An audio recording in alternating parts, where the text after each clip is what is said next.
Bien, abrimos entonces la primera carta del apóstol Pedro. Nos habíamos quedado en donde, verso 11, ¿verdad? Y hablamos un poco ¿de qué?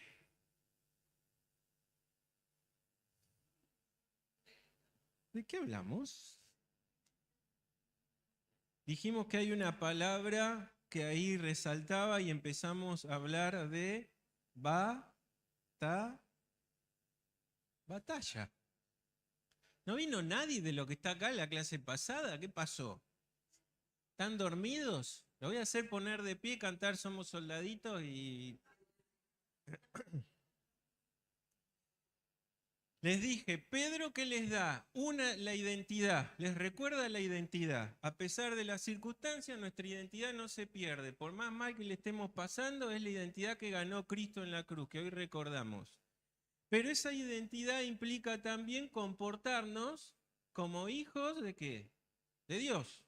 Y como nación santa y como también dice ser santos porque Dios es santo. Entonces hay una demanda de parte de Dios para aquellos que somos sus hijos.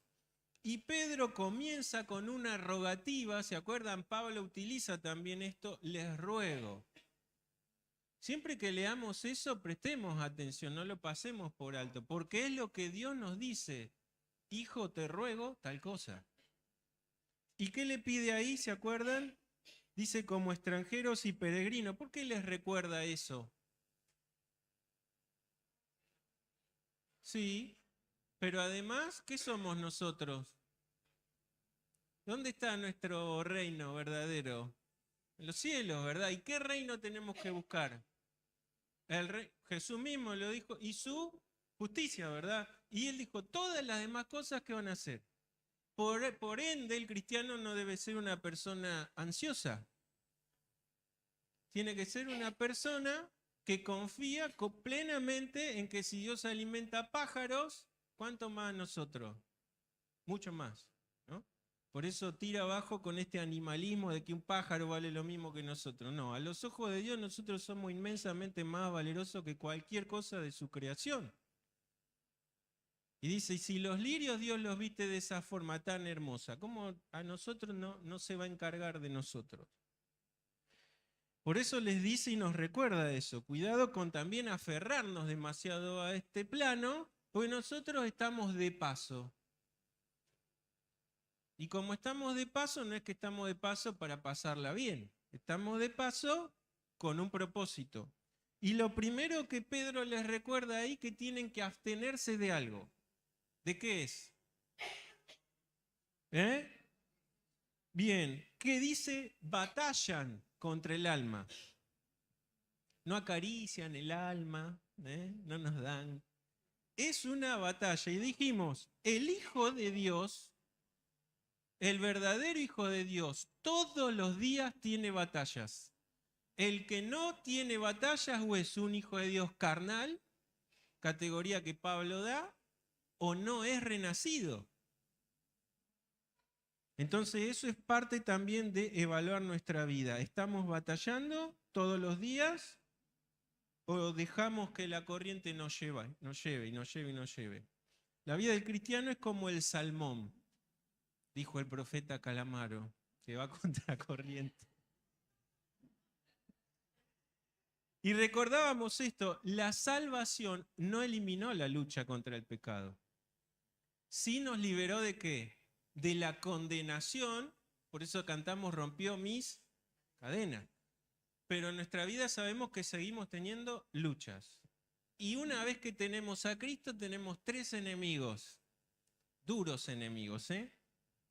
Nosotros, Pedro recuerda acá, nuestros deseos, o sea, la naturaleza caída, la naturaleza pecaminosa. Y continuamente en todas las cartas se nos recuerda esto. Pablo le dice a Timoteo, su hijo espiritual, ten cuidado de quién. De ti lo primero, ¿no? Que le dice, cuídate vos porque en el lugar en el que está te puede ganar todo, te puede ganar la soberbia, te puede ganar todo. Así que cuídate. Que tu juventud, que no te menosprecien, pero que seas ejemplo. Y ahí le da una lista de cosas en la que tenía que ser ejemplo. Y todo esto que vamos a estudiar en Pedro, Pedro ya se torna más práctico. Creo que hay una línea también. Ayer las mujeres me emocionaron algunas, hablando de la piedad, un término bastante difícil de poder definir porque abarca muchas cosas. Y Chita, como es Chita, dijo, la piedad no es hablar sino hacer, ¿no? Así, al pie. Y entre tantas cosas que dijeron, la verdad que les sugiero que vayan a esa reunión y la vean, porque se complementa plenamente con lo que Pedro dice acá. El cristiano, el Hijo de Dios, tiene que buscar y esforzarse para tener una vida de piedad, una vida piadosa. A veces se trastocó ese término y hablamos de una vida de piedad y lo llevamos a un término más católico, parecería, ¿no? El piadoso es el que está lleno de estatuillas o de estampillas o de cosas. No tiene nada que ver con eso. El piadoso busca siempre vivir bajo la voluntad de Dios y moldea su carácter al carácter de Cristo. Por eso no es solo decir, sino es vivir, es hacer. Dijimos, y no vamos a repetir todos los textos de la lucha contra la carne, pero sí vamos a pasar ahora a la lucha contra otro enemigo que es lo que la palabra marca como el mundo. Siempre que habla del mundo no es la creación de Dios. Cuando Dios creó, vio Dios que era ¿qué? Me salió más o menos. ¿Imaginan si hubiese dicho Dios algo así? Bueno, que vivan con esto, me salió más o menos. Nosotros tenemos esa, ¿no? Hicimos algo, bueno. El dicho argentino es la atamos con alambre, ¿no? Y que ande lo que tenga que andar. Pero cuando Dios creó algo, vio Él que era bueno. O sea, el parámetro para establecer lo que estaba bien es del Supremo. No es que dijo, nada, vio a Adán que era bueno, ni siquiera. Todo lo que Él creó, lo creó bien. ¿Qué es lo que trastorna aún la naturaleza? El pecado del hombre, ni siquiera de los animales, porque los animales no pueden pecar, no tienen condición moral como nosotros. Somos los únicos seres creados a imagen y semejanza de Dios en ese sentido. Tenemos no solo un lenguaje por el cual nos podemos comunicar, expresar y también comunicarnos con Dios, tenemos un espíritu y tenemos una condición moral, por eso se nos exige. Y por eso también tenemos derechos a nivel cívico y obligaciones, aunque a veces se hable más de derecho que de obligaciones, ¿no? Primero tenemos obligaciones y como hijos de Dios, creados a su imagen y semejanza, también tenemos obligaciones. Y como ahora pasamos del reino de las tinieblas, habíamos dicho, al reino de la luz, el reino de las tinieblas ahora está en contra nuestro, porque está en contra de Dios. Nuestra carne es lo primero que tenemos. Dijimos que a veces le echamos demasiado la culpa a Satanás de cosas que son nuestras, que son batallas nuestras, y a veces somos muy propensos siempre, el ser humano, a echarle la culpa al otro. Primero, mirate vos. Cuando dice que criticamos al otro, ¿qué les dijo? Primero mirar lo que hay en el ojo, es decir, mirar lo que hay en tu corazón antes de andar hablando de los demás, ¿no? Y aunque Satanás es padre de mentira, vino para hurtar, matar y destruir, no siempre la culpa la tiene Satanás de los mocos que nos mandamos nosotros. Son decisiones nuestras, guiadas por a veces nuestros más bajos deseos. Pero también hay otro enemigo que a lo largo de toda la historia ha sido siempre contrario también, no solo a Dios, sino al Evangelio y a los cristianos, que es lo que se denomina mundo. ¿Quién tiene los micrófonos, Sergio? Bien.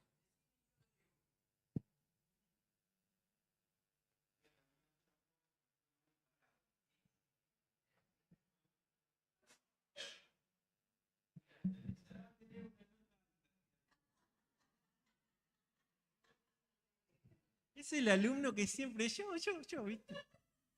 Bien, Alexa, esa es la actitud. Bueno, vamos a buscar, Alexa, buscate Primera de Juan 2:15 al 17 y Santi, buscate Romanos 12:2.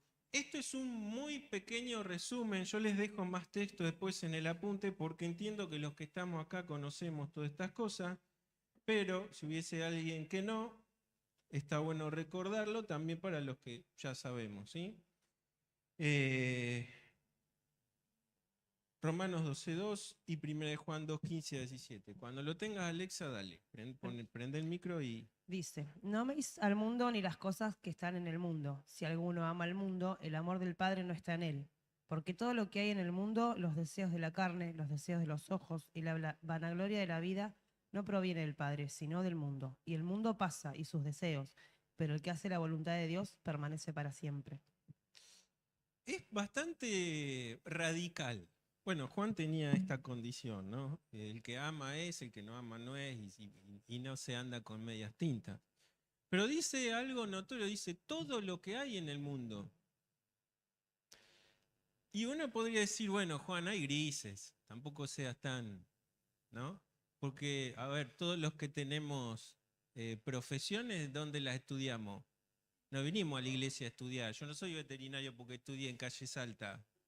Fui a una universidad del mundo y a veces con ideas que bajaban que no eran muy acordes al Evangelio y así todo lo mismo, ¿no? Eh, las cosas que, incluso la ciencia, ¿quién puede decir? No usamos la ciencia, no vamos al médico, no nos vacunan.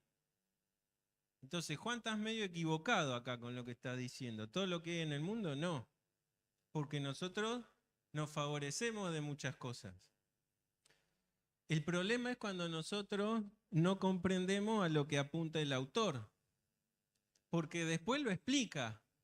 Si solo la palabra diría todo lo que hay en el mundo y no aclara nada más, sí, estaríamos un poco complicados con entender, ¿no? Pero Juan aclara mucho más qué es lo que el mundo valora como lo que realmente importa del ser.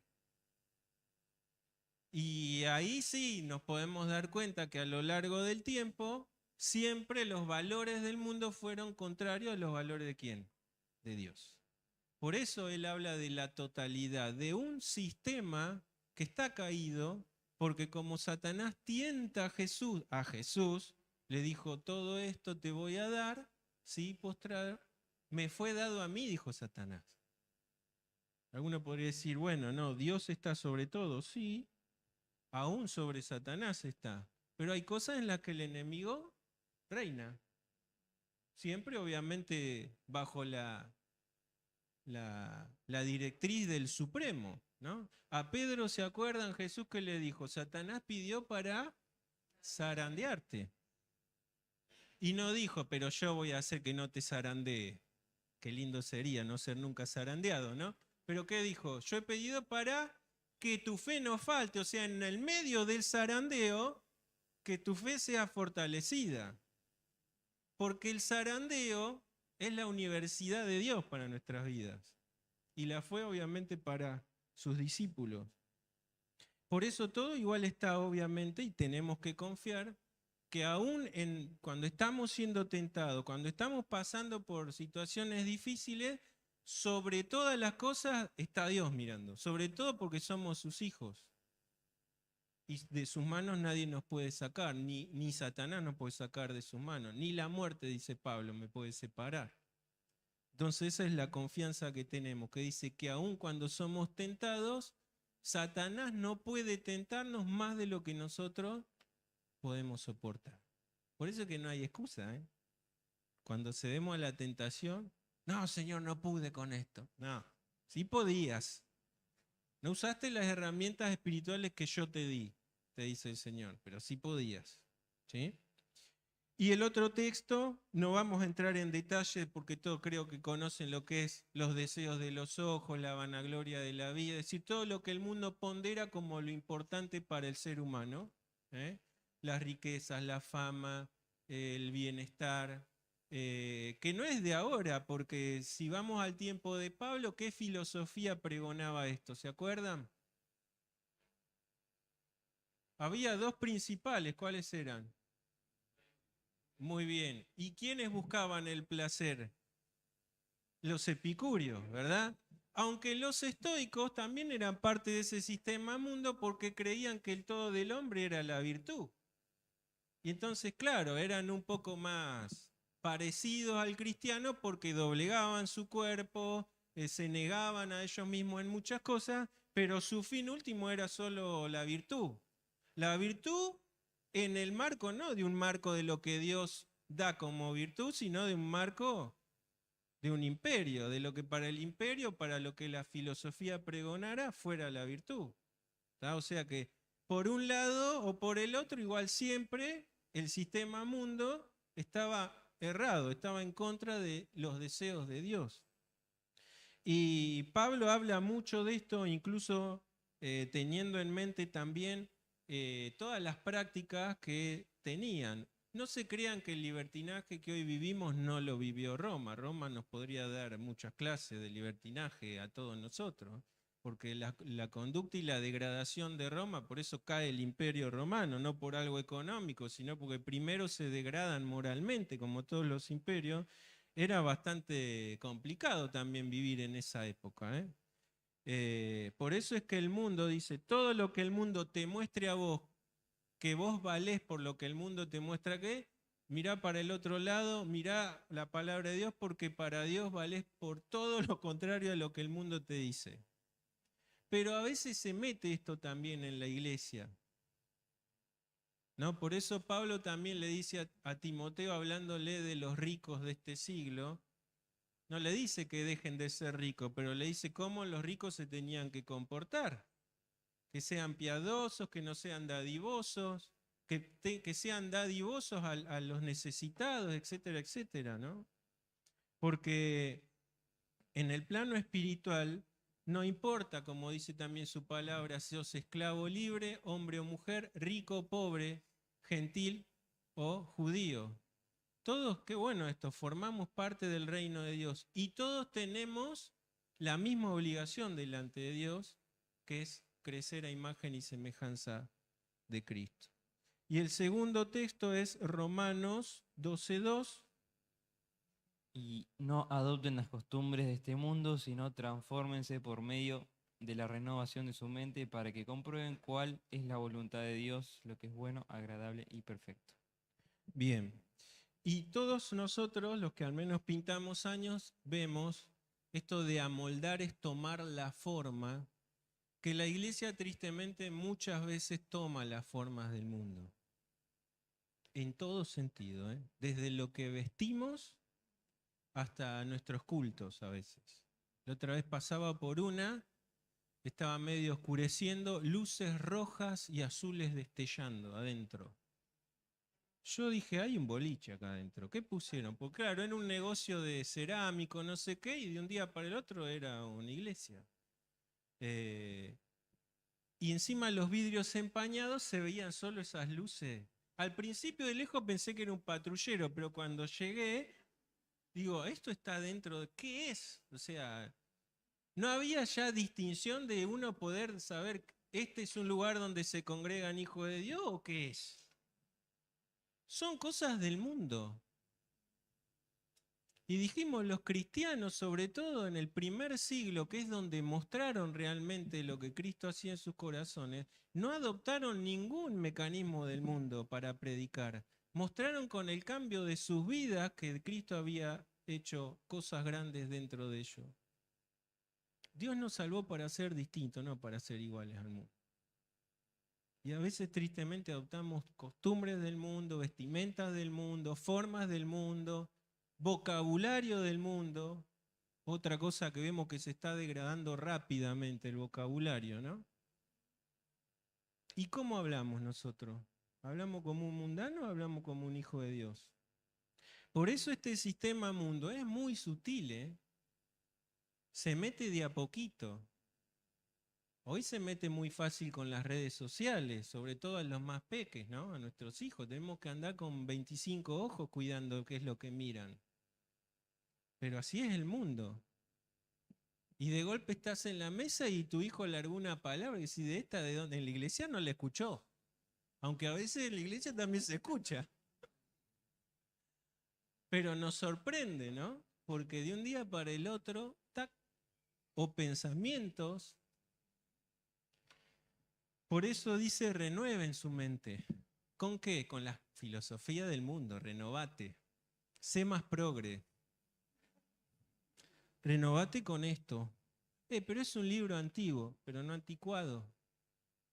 Porque es la palabra de Dios que es eterna. Jesús dijo, el cielo y la tierra van a dejar de ser. Mis palabras nunca pasarán. Por eso es que son palabras de vida.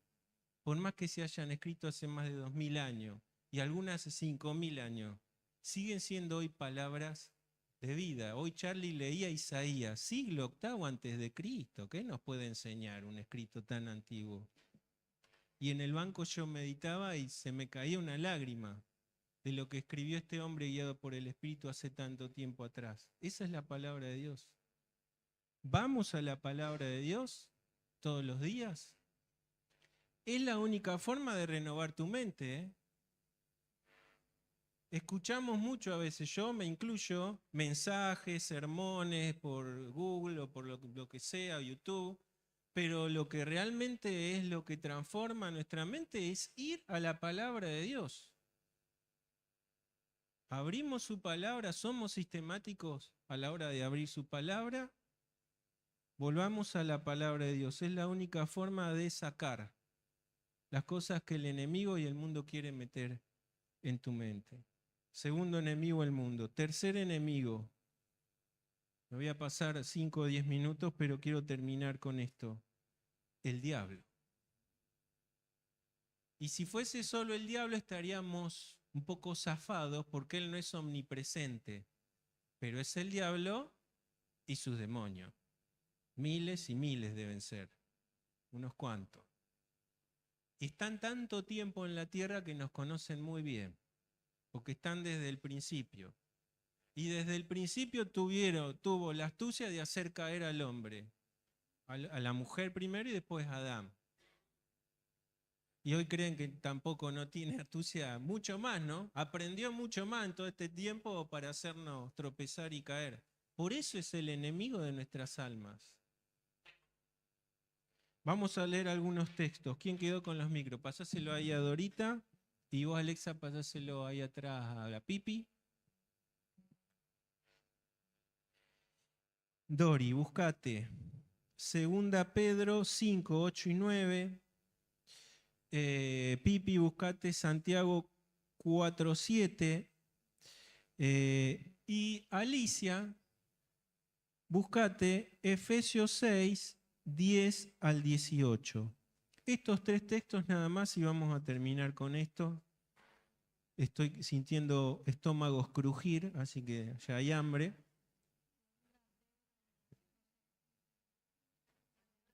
Largamos, ¿eh? Primera de Pedro 5, 8 y 9.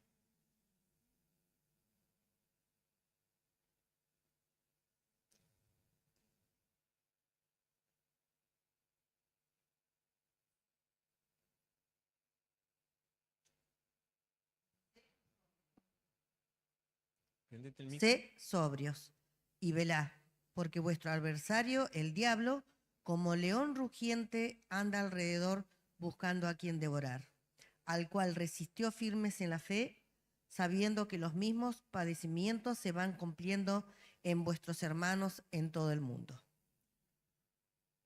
Es interesante analizar este texto porque dice que cómo nosotros tenemos que estar posicionados frente a ese enemigo que se lo grafica como un león rugiente. Algunos dicen que Pedro toma esto de ese circo romano donde el cristiano estaba en la arena y se soltaban los leones y daban vueltas antes de atacar. ¿Cómo dice el pasaje que tenemos que estar? ¿Qué es la sobriedad? Obviamente lo contrario es estar ebrio, ¿no? Pero no vamos a tocar el tema de la ebriedad porque viene por algo de una posición como mental, de una condición de sobriedad mental, ¿sí? Sin duda, obviamente no tenemos que embriagarnos, pero se refiere a esto, ¿no? ¿Y cómo más dice?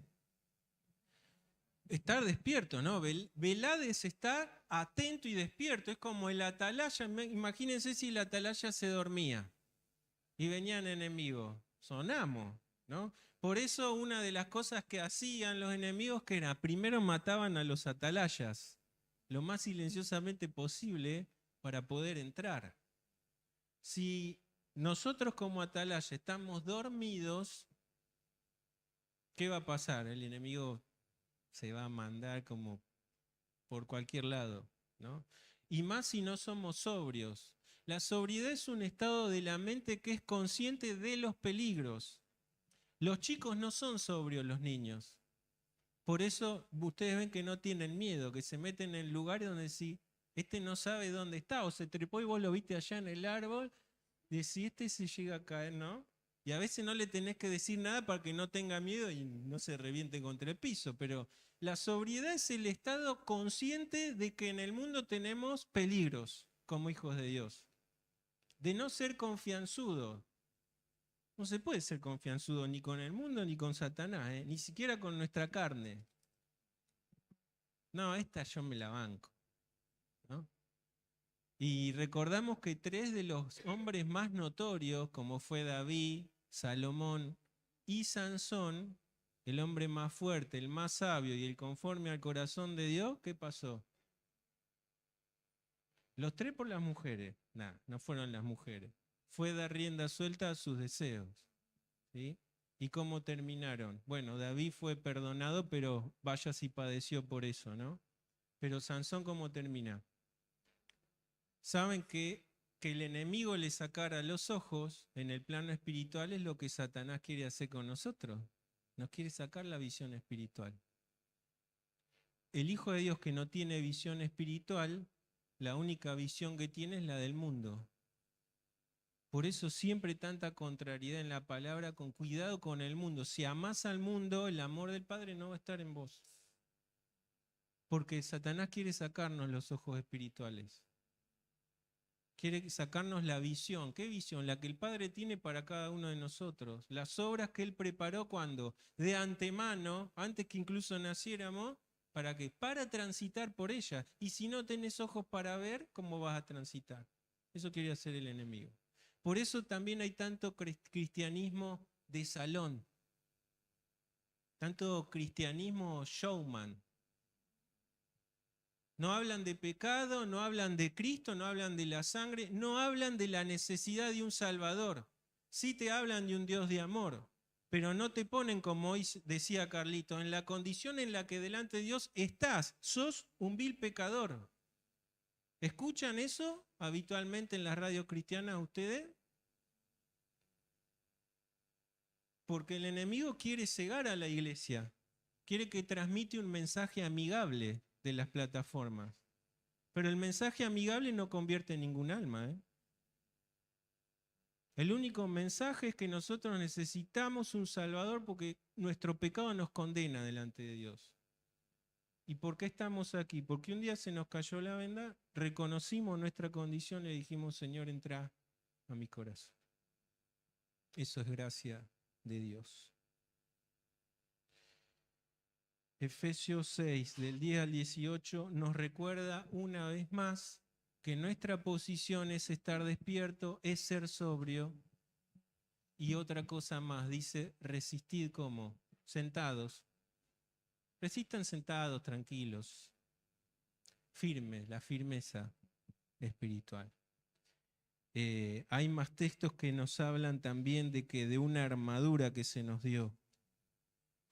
Y ¿lo leímos Efesios 6 del 10 al 18? Bueno, vamos a leer ese texto y terminamos con eso. Por lo demás, hermanos míos, fortaleceos en el Señor y en el poder de su fuerza. Vestíos de toda la armadura de Dios para que podáis estar firmes contra las acechanzas del diablo. Porque no tenemos lucha contra carne y sangre, sino contra principados, contra potestades, contra gobernantes de las tinieblas de este siglo, contra huestes espirituales de maldad en las regiones celestes. Por tanto, tomad toda la armadura de Dios para que podáis resistir en el día malo, y habiendo acabado todo, estar firmes. Estad pues firmes, ceñidos vuestros lomos con la verdad, y vestidos con toda la coraza de justicia, y calzados los pies con el apresto del Evangelio de la paz. Sobre todo, tomad el escudo de la fe, con que podáis apagar todos los dardos de fuego del maligno.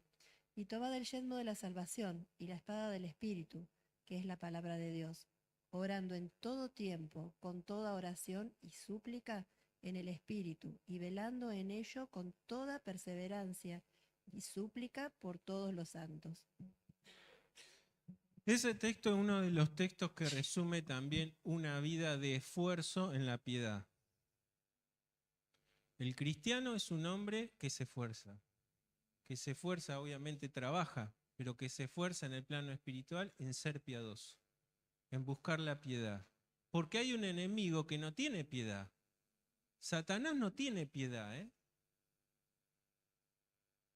Muchas veces se nos planta Satanás. Vieron que hay una serie que se llama también Lucifer, no sé si... Y bueno, yo no la vi, pero algunas cosas quería ver de qué se trataba. Y bueno, y cuando ven eso, lo ven como a un Satanás y hasta víctima muchas veces, hasta que a veces es bueno y salva a una chica y salva... No la miren porque les va a sacar... La idea de que la Biblia nos da de Satanás es de que del principio es mentiroso y de que su fin es hurtar, matar y destruir. Ya no nos puede hurtar de las manos de Dios, porque fuimos comprados por alto precio. Él no puede intervenir en nuestra salvación, pero vaya si nos puede sacar el gozo y hacernos miserables. Y en eso se va a encargar. Vaya si no le pone piedras a la obra de Dios. Pablo mismo cuando quiso ir a Tesalónica lo dice literalmente: Satanás me estorbó para no ir con ustedes. ¿Y creen que hoy no sigue metiendo obstáculos al progreso del Evangelio? Lo sigue haciendo. Pero no estamos solos y no estamos desprovistos. Y 2 o 3 veces dice en el texto que leyó Alicia: tomen ¿qué? Vayan con el casco, con eso es suficiente. Habla de una totalidad. Y por eso Nicolás, como cristiano, muchas veces cae en el campo. Porque agarró 2 o 3 partes de esa armadura o una, o a veces salió sin ninguna. Y Satanás no tiene piedad. Te quiere hurtar tu gozo, te quiere hurtar, para los más jóvenes, su sexualidad. Quiere robarte todo, quiere destruir tu matrimonio, quiere destruir la relación con tus hijos, la educación que le des a... Quiere destruir todo lo que Dios formó desde un principio para que sea santo para Él. Él lo quiere destruir. Y entonces hay varias ahí cosas, no las vamos no vamos a entrar a desarrollar cada una, pero Pablo está preso, recuerden, cuando escribe esto, y él que tiene en la puerta un guardia, un soldado, ¿no? Y conociendo, él toma esa imagen y dice, lo toma para decir, estas armaduras, lo grafica como las armaduras que Dios nos dio a nosotros por ser sus hijos, para estar como preparados, dice enteramente preparados, para combatir en el día malo. Y después de haber pasado esa lucha, porque gracias a Dios la lucha no es... Y Satanás dice, está, si vos lo resistís, ¿qué hace? Se va. Claro, tendrás los otros 2 enemigos de menor rango, que es el mundo y tu carne, que van a estar. Pero donde vos resistís fielmente, ¿qué hace? Porque hay otro que no tiene armadura. Se va ese. En algún momento volverá, quédate tranquilo. Por eso la cuestión de la sobriedad, de estar despierto y de estar siempre con las armaduras que Dios nos dio. ¿Cómo estamos de armadura? Un día la tenemos, los domingos la tenemos. Los lunes dejamos la mitad. Llegamos al miércoles, no quedó ni el casco. Claro. Te llevas el casco de la salvación. La armadura es para tenerla todos los días. Y el problema es que a veces o nos olvidamos o somos imprudentes, porque también tenemos ese riesgo, ¿eh? De a sabiendas somos imprudentes. Por eso la palabra dice, el que se cree que está firme, ¿qué es lo que tiene que mirar? la condición en la que está. Volvé a examinar cómo estás. Por ahí te olvidaste la sandalia, por ahí no tenés la espada, hace una semana que no lees la Biblia. ¿Y qué te crees? Que la única arma que el Espíritu tiene en vos es la espada, para atacar al enemigo. Por eso cada vez que leemos la palabra de Dios, hay que meditar y profundizar en lo que implica cada cosa en la vida del Hijo de Dios. ¿Cómo está nuestra armadura? Lo bueno que es una provisión de parte de Dios. Y esto tenemos que ser conscientes. Dios nunca nos deja solos en nuestras luchas. Él siempre está. Termina casi al final de este texto diciendo, orando en todo. Claro, no la pone como un artículo de la armadura, pero la da como si fuese nuestro respirar. El soldado, si no respira, se muere. ¿Y qué te crees? Que las armaduras, como no figura oración como si fuese un brazalete o algo, ¿no es parte? No, es la vitalidad del soldado. Nuestra vida tiene que ser una vida de oración. La oración en un cristiano, ¿saben qué marca? Lo humilde y la dependencia que tenemos de Dios. Cuando no oramos es porque nos la creemos. Por eso mirad cómo está, considerad. Es porque cuando uno se cree que está fuerte, abandona muchas cosas. Una de esas es que pierde la noción de que no, sin Cristo, como le dijo, sin mí les dijo, y esa es la dependencia. No te la creas.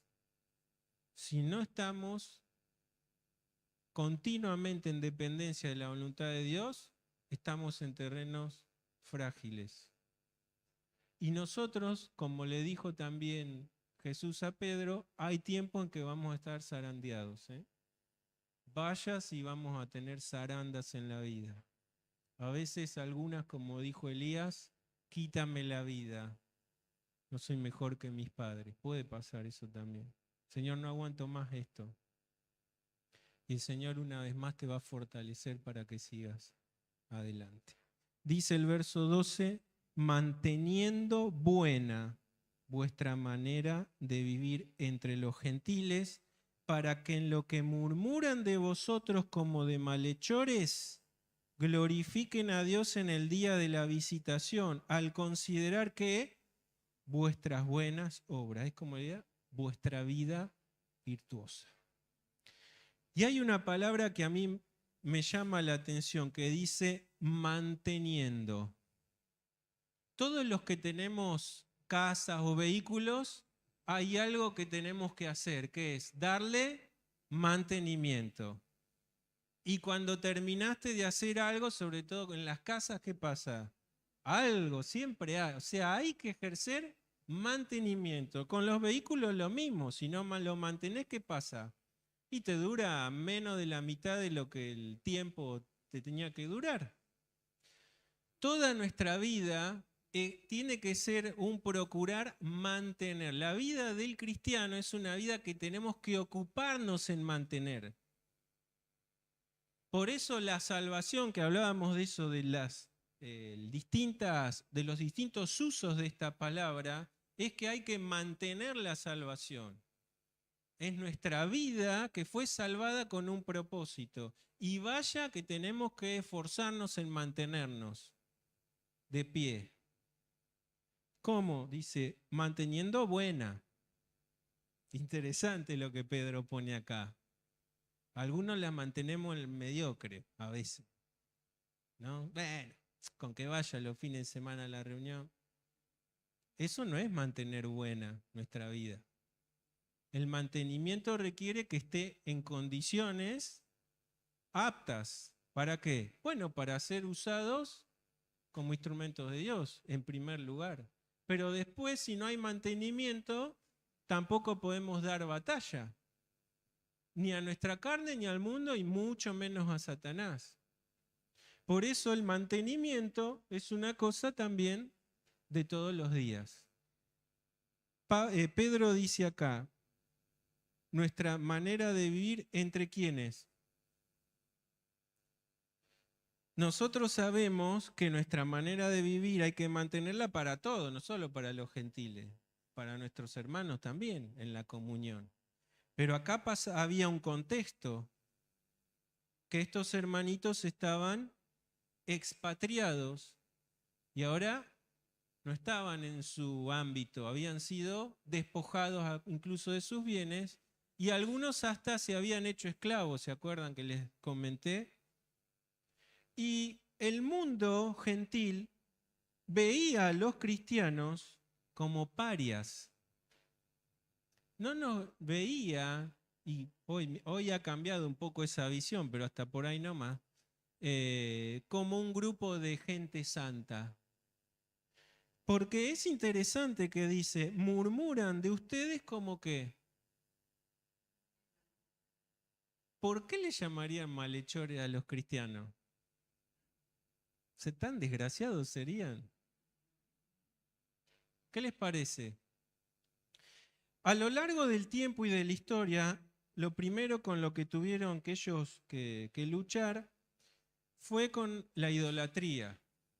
Estaban en un imperio politeísta, ya termino. Lo primero que hacían los hijos de Dios, ¿qué era? Dejar de acudir a todos los lugares de reunión en los que se prendía un saumerio, una vela, al César y a todos los demás dioses. Esos lugares eran tan habituales que era como ir al shopping, como ir a un lugar, pero de pronto esos cristianos no iban a esos shopping. Entonces empezaron a generar trastornos. Fueron acusados de rebelión. Recuerden, la primer gran persecución a partir del 64 por manos de Nerón, ¿qué pasó? Hay un incendio en Roma. ¿A quién se le echa la culpa? Son malhechores, son criminales. Sufrieron, dieron sus vidas. Se tuvieron muchos que expatriar también.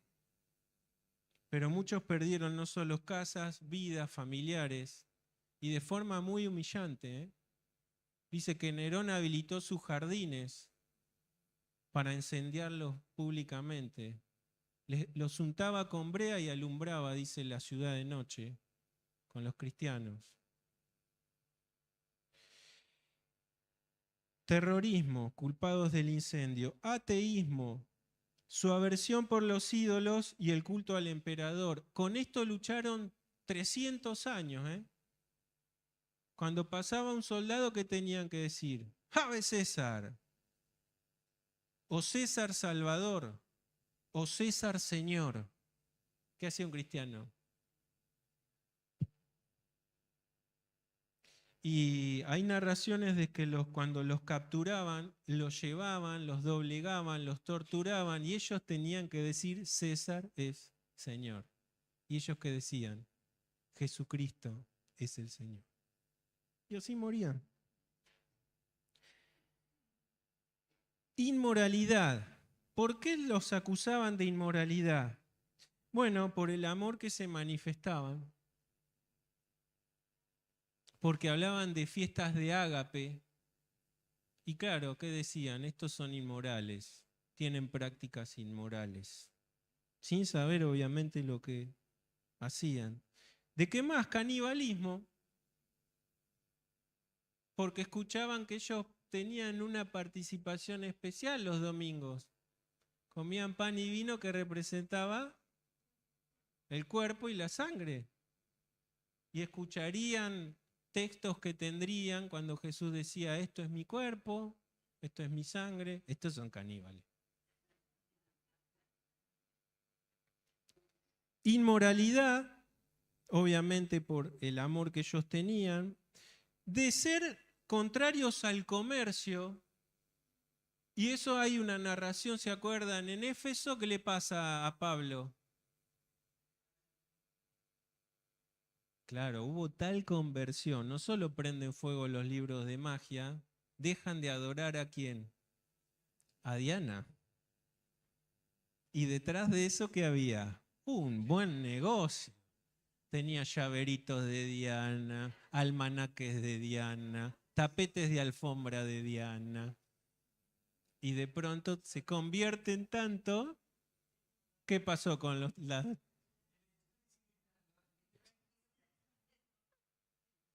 se vino abajo y se armó tan alboroto que terrible. Después Pablo se tiene que ir de ahí, ¿no? Pero claro, los cristianos tuvieron que seguir batallando con esas cosas. Así que entre tantas cosas, esas fueron una de las principales. Después también de romper el orden. Porque claro, ahora un esclavo podía ser anciano. Y los esclavos en Roma no tenían ni la categoría de personas.